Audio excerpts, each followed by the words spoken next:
Welcome to News in Context. I'm Gina Valeria. In this episode, we explore how economic issues are discussed in the media, often talked about in ways that seem to minimize the needs of those who may not have the means to withstand recessions, contractions, or other economic downturns.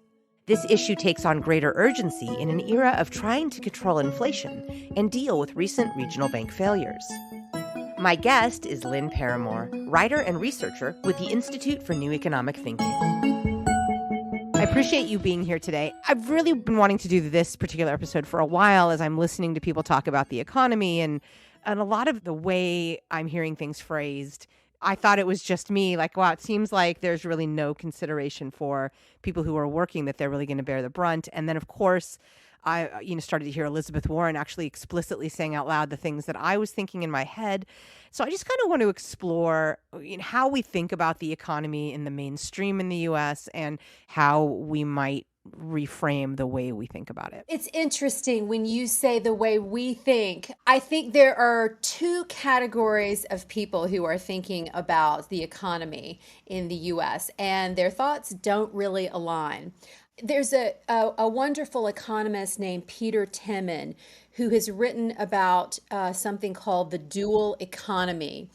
And it's a phenomenon in which a country breaks down into really two separate economies. He puts the percentages at sort of 20% in one category. These are people with college educations, good jobs, social networks to help them in case of an emergency, et cetera, et cetera. And then there's the 80% of the country, which is the low-wage sector. This is an economic system that is more characteristic of developing economies. This small percentage of people exerts tremendous influence and really makes the economic rules for the rest of the population. So to sort of put this in context, two researchers, Martin Gillens and Benjamin Page, did a study a while back on policymaking, and they found that average citizens really have little to no influence on policy in the United States, and that includes economic policy. Politicians tend to represent the wishes of elites. We have data on this. This is a real phenomenon. It's something people have intuited for a long time, but now we have research that proves it. So the way ordinary people think about the economy, well, they would like to have banks being held accountable for their reckless and often illegal activities, but that doesn't seem to happen. They would like to have their Social Security and safety network expanded and protected. That often doesn't seem to happen. They don't want students going into horrific debt in order to get an education, and yet this happens. You could go on and on and on with examples of how sort of we the people think about the economy in ways that are quite reasonable and would lead to a healthier economy for all. But then you have these elites that exert too much influence over the political system that distort how we run the economy. So we've got some really entrenched problems that are happening at a structural level. Was it always this way in the U.S.? When did this type of economic thinking take hold? That's a good point. You kind of go back to the 80s and you begin to see a philosophy or an ideology of free market individualism taking over. That had been something promoted by neoclassical economists like Milton Friedman back in the 50s. But no one paid that much attention to it until the sort of late 70s and 80s. And then it sort of took off. You have people like Ronald Reagan. Of course, in the UK, you had Margaret Thatcher, who really enthusiastically espoused this point of view. And it began to seep into the way, for example, students in business schools were taught about how the economy should work. A fellow named Jensen started promoting at Harvard Business School a really pernicious ideology known as shareholder value ideology. And what that held is that the purpose of a company, any business or firm, is to enrich the shareholders. That was its sole purpose, not to make products that are useful, not to serve the public. It wasn't responsible to workers or responsible to taxpayers. It was only responsible to shareholders lining their pockets. And this idea became so successful and popular that if you ask people today who graduated from business school in recent years, they actually believe that it's a matter of law, which it isn't, by the way, except in very narrow cases. But it has been so successful. I mean, the lobbying of ideas has been quite a powerful force. It's interesting because businesses don't exist in a vacuum. They rely on taxpayer-funded infrastructure to grow and run their businesses. You use the roads, you use the post office. You're using publicly created resources to run your business. Absolutely. Elizabeth Warren has been vocal on this point. These very wealthy business executives say, well, we did it ourselves. We shouldn't have to give anything back. We shouldn't have to pay taxes because we created these businesses. Well, guess what? The taxpayers funded a lot of what made it possible for you to create that business and keep it running. I mean, the highway system, for example. You look at pharmaceutical companies, a lot of the research that those drugs rely on is funded by taxpayers through various government programs. The basic research we pay for, and yet they're saying that they shouldn't have to pay taxes. Look at a company like Apple. Oh, we made the iPhone. No, actually, taxpayers, again, funded a tremendous amount of the research that made the iPhone possible, touch technology, all those sorts of things. This was publicly funded research. So, of course, they owe society, but they don't want to pay us back. In fact, they want to rip us off even more. The pharmaceutical companies want to drive up the prices of drugs beyond the capacity of people to pay for them. And Apple and other companies want to make products designed to, not work after a couple of years or have to be replaced. That's how the taxpayers get thanked for our largesse. Businesses are created to fill a need, one would think, right? Oh, we need this product or we need this service. Yeah. And yet this profit motive, it feels to the layperson, and I don't know a lot about the economy, it feels that things are starting to run rampant. Well, that's exactly right. And one area that I've been researching lately that's really little understood by the public, in fact, it's little understood by, people who study the economy, and that is the private equity industry. And that is an industry that used to be called leverage buyouts back in the 80s. If you sort of remember the go-go 80s, you would hear about these corporate raiders who would go in and buy up companies and strip them of assets, kind of soak up all the resources they could, and then flip them and sell them for a profit. And they got such a bad reputation, and there were so many fiascos associated with them that eventually they sort of retreated. But they rebranded themselves as hedge funds. Well, actually as private equity, not hedge funds, but private equity, different entity, and much more dangerous than hedge funds. So private equity really got rolling and expanding after the financial crisis of 2008. And the reason it took off is that now you had these investment banks, like Goldman Sachs, et cetera, and they were suddenly under scrutiny, right, from the financial crisis. Their activities were under scrutiny, and they had regulations put upon them, Dodd-Frank being the main example. So they were not able to quite go on the reckless sprees that they used to, endangering the public. However, what money in America tends to do is go to the least regulated sectors of the economy. So the private equity sector, which falls under what some economists call shadow banking, took over some of the activities that the investment banks used to do. The primary business model of private equity is to borrow a ton of money, buy up companies, and mine them for money. They can do things like charge really high fees to manage the companies. They pile on debt, which they, as the private equity firm, aren't responsible for. And then their idea is to sell the company at profits in a few years. And there have been many cases. The public is beginning to get a trickle of information about what happens. You probably remember the store Toys R Us, right? Oh, yes, of course. Everybody used to buy their toys there. Well, it actually went bankrupt. And if you look at what happened, There were three private equity firms. KKR is one. Bain Capital, you may remember the name Bain Capital from Mitt Mm-hmm. Romney. People would say, hey, Mitt Romney is a vulture capitalist. He has this predatory firm. Three of them took over Toys R Us and began to strip it of assets.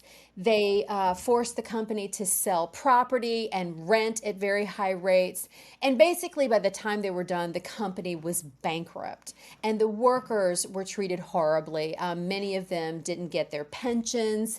One of the tricks that private equity companies play is to really induce companies they purchase into bankruptcy so that they can slough off the pension obligations for those employees. So you can see here that there's this large sector of the financial industry that is preying on ordinary people. They're preying on the workers that work for these companies. And increasingly, they've been going after businesses where the customers are really unable to fight back. We're talking about nursing homes. The Carlyle Group, which is a big private equity firm, they have bought up many of the country's nursing homes. And many studies show that when they do that, they begin to cut services, health violations start to increase, and actually excess deaths occur. It can be fatal when these companies take over. But yet, the customers are not really in a position to fight back. The same thing with payday lenders.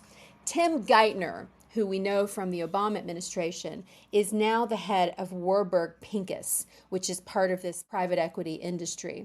And they like to buy up companies that prey upon the most vulnerable people, the poorest people, who have to use these services. And they'll sue customers. That's a tactic that they regularly use. They buy up rental properties and jack up the rents. And if the people can't pay, they sue them. Well, exactly. How did this happen? Isn't it just legalized theft? There is not just a revolving door between Washington and private equity firms. Forbes magazine, a rather business-friendly magazine, I might add, called it a passionate love affair. So government officials regularly, the minute they step out the door of their Washington office, they head straight for a private equity company. You'll find people like Newt Gingrich, David Petraeus, and people from both sides of the political spectrum, again, Tim Geithner, all working in private equity. And so you wonder why the government is doing the bidding of private equity, because increasingly private equity is the government. And private equity has become so wildly profitable. I mean, to be able to strip productive companies of assets and resources and not be held legally responsible is tremendously lucrative. They are able to rig the rules in their favor, and that's how they have managed to avoid accountability. You're listening to News in Context. I'm Gina Valeria. We're talking with Lynn Parramore, writer and researcher with the Institute for New Economic Thinking. What they've done with the nursing homes, which again, particularly is the Carlyle Group, that has been so egregious that there's beginning to be public pushback.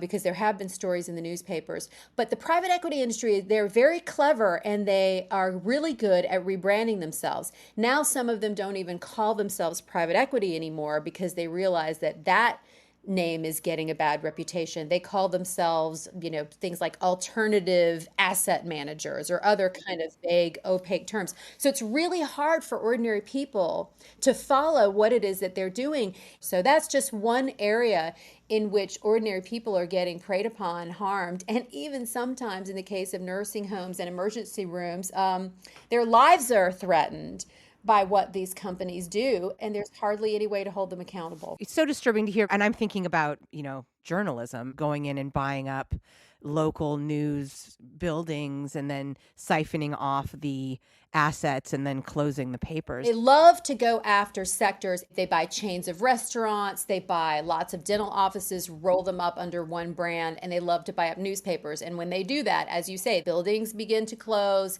people get laid off, the coverage begins to shrink.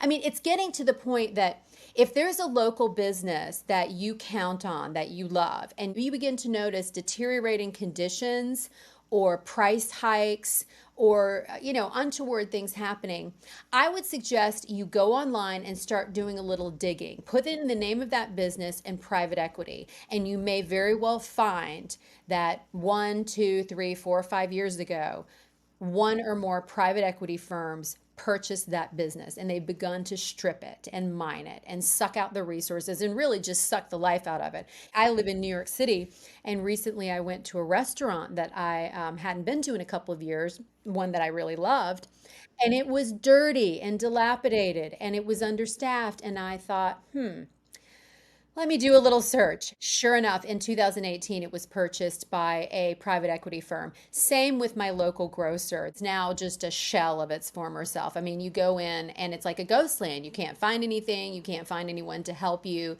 Yesterday, I walked by a very slick looking veterinarian's office that had just shown up in the neighborhood. And when you see a new service with sort of slick interface and it's inviting you as a customer to join things called membership programs, etc., stuff that you don't really associate with just taking your pet to the vet. I looked it up as soon as I got home. This was just last night.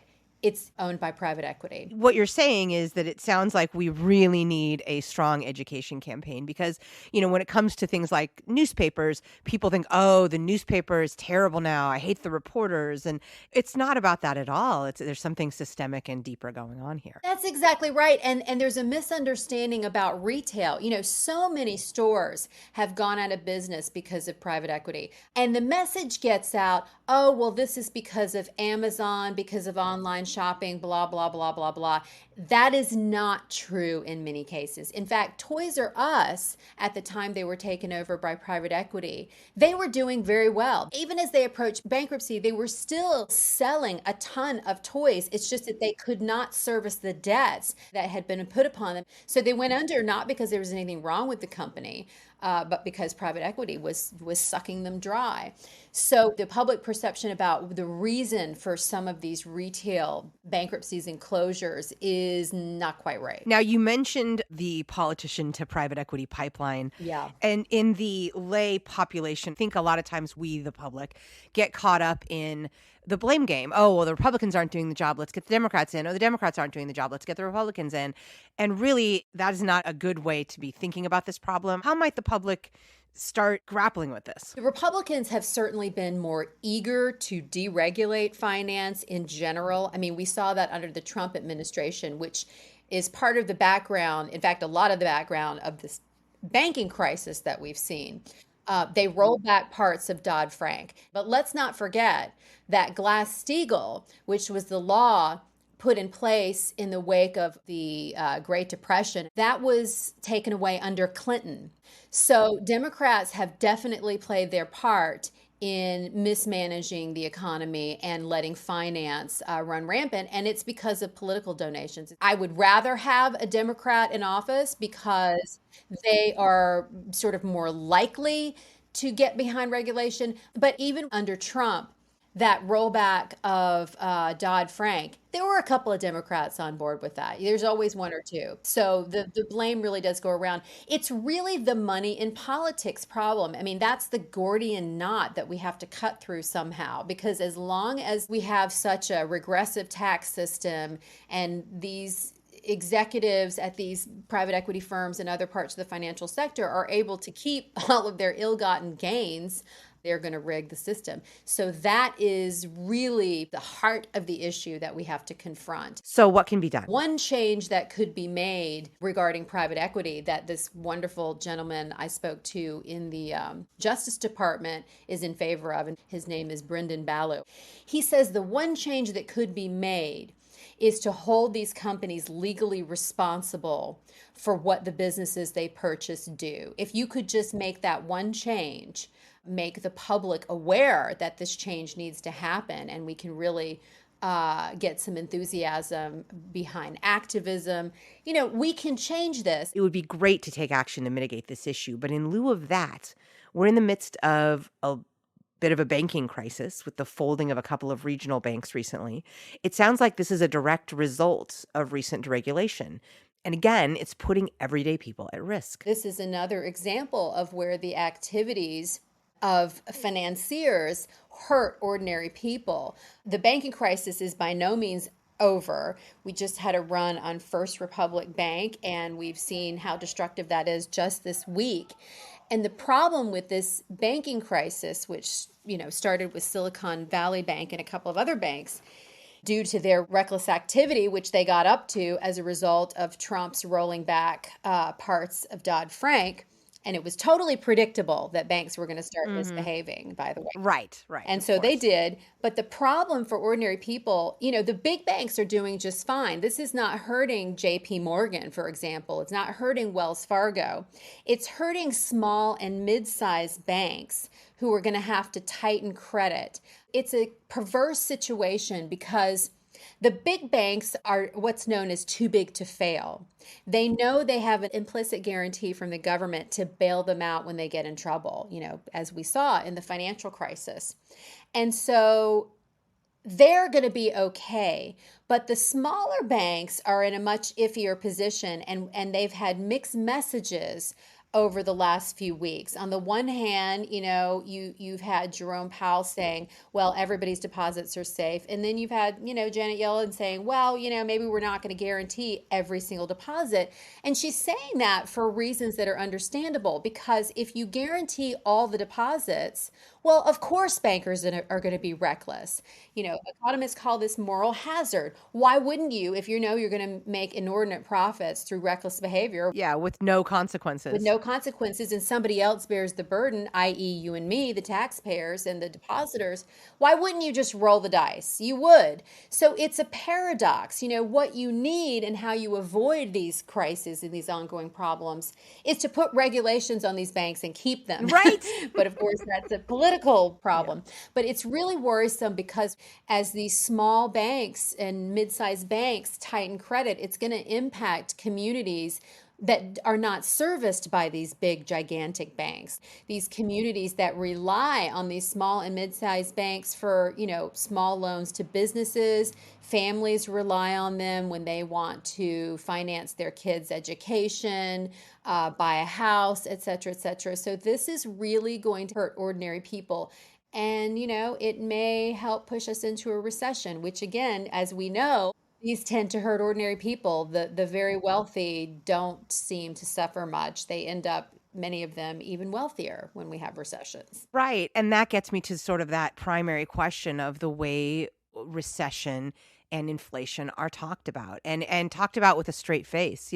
Oh, we need to raise interest rates. We need to get the job market under control. And what does that mean, under control? Or we that means fire people. That seems to mean make it more difficult to move around and get a job. That seems to mean to not have capability for ordinary people to really live a healthy, prosperous, productive life. Everything you're saying is of great harm to the vast majority of the population. Yeah. And you know what? There's another kind of BS story that's been circulated to the public. This idea that workers' raises are responsible for inflation. Right. What? Yes. That's a joke. I mean, you can look at the numbers and you can see there are a few exceptions, but generally speaking, people's wages, the raises have not kept up with inflation. So obviously, it isn't wages that are driving this inflation. In fact, there's data showing that it has been the increased spending of the very wealthy that has driven this inflation. And why have the wealthy got so much money to spend? Well, look at what happened with the stock market during the pandemic. It went up and up and up. And wealthy people did very well. And they have a larger share of wealth now than they did before the pandemic. And they had a very large share then. Right. So they've had plenty of money to spend, and they've been driving up inflation. And so you want to tackle inflation, deal with that. It's certainly not the person who is an hourly wage worker at McDonald's who's causing this inflation problem. That's ridiculous. The end product here is people who aren't able to afford housing, people who aren't able to afford food or health care. And what sort of economy do we have, or what sort of world do we have pushing ourselves to that kind of brink. That's exactly right. Ordinary people have a hard time even thinking about the future because they're so worried about the present. They're so worried about keeping their head above water. There's very little social and economic mobility in this country anymore. The trajectory is going downward. It's the middle class slipping into the lower rungs of the economic ladder rather than the other way around. We have this myth of America as a place where anybody can make it, and that's just not true. And, if you look at what the high income sector wants, these elites that influence policymakers so profoundly, they want to keep wages down, which is why you hear this BS story about wage workers driving inflation because they've had some raises. And they use a lot of very powerful tactics to get their way, including spreading their political contributions around, but also using things like social control and mass incarceration to keep people in line. And so when you hear stories that seem to align with those goals, I would tell people to scrutinize those very carefully, because it probably means it's not what that 80% of America wants. It's what that smaller sector wants. Right. And they've convinced a good percentage of Americans that seems to be the right thing. So you mentioned earlier updating laws to regulate private equity. Do we have the will now to tackle and address these challenges? And the good news is we've done it before. Brendan Ballou, this prosecutor I spoke to, compared the private equity firms to the big money trusts that sort of metastasized at the end of the 19th century. And guess what? We took them on. We had the populist movement, we had the progressive movement, and we were able to challenge the business models of these companies. And in the end, make them much less dangerous. We also later, we had the New Deal. And we had Glass-Steagall, which put some rules on the banks that had gone wild and caused all the mayhem in the 1920s. When the stock market crashed. So all is not lost. We have a record in this country of being able to take these financial giants on. But as you point out, the public really needs an education on what they're doing. And what needs to change in order to make them less dangerous and actually, God forbid, make them a productive part of society. Private equity, or whatever you want to call it, does have a role to play in providing money to companies that might need it to expand. But unfortunately, what's happened now with the way the rules are rigged, they're just incentivized to be destructive. We hear about capitalism as creative destruction. Well, they've gone down the destructive route. Right. They're no longer on the creative side. We need them to get back on the creative side. You brought up the late 19th, early 20th century, and I would argue that the muckrakers, investigative journalists, were there doing these in-depth pieces.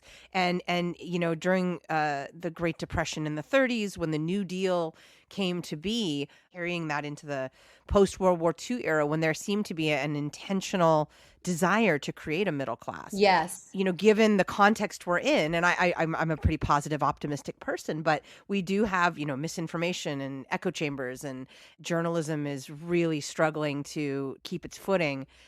How we can manage this today, given some of the context that we face, and AI, of course, coming on the scene. Yeah, it's very challenging, and I'm not sure what the answer is, but certainly people like you are part of the solution. We are able to talk about this, and hopefully we're talking about it in a way that ordinary people can understand. It's really hard to expect regular folks to get an education on finance. I mean, it's deliberately complex. So we really do need educators and journalists and podcasters and everyone we can recruit to help people understand what's going on. Thank you to my guest, Lynn Parramore, writer and researcher with the Institute for New Economic Thinking. Find out more at ineteconomics.org. Music in this episode includes Spring Fling by Track Tribe and The Heist by Silent Partner.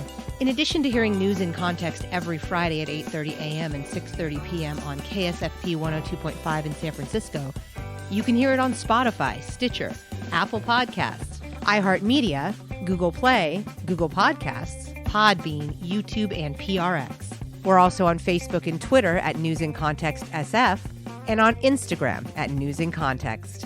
And you can find links to all of that at newsincontext.net. I'm Gina Valeria. Thank you for listening.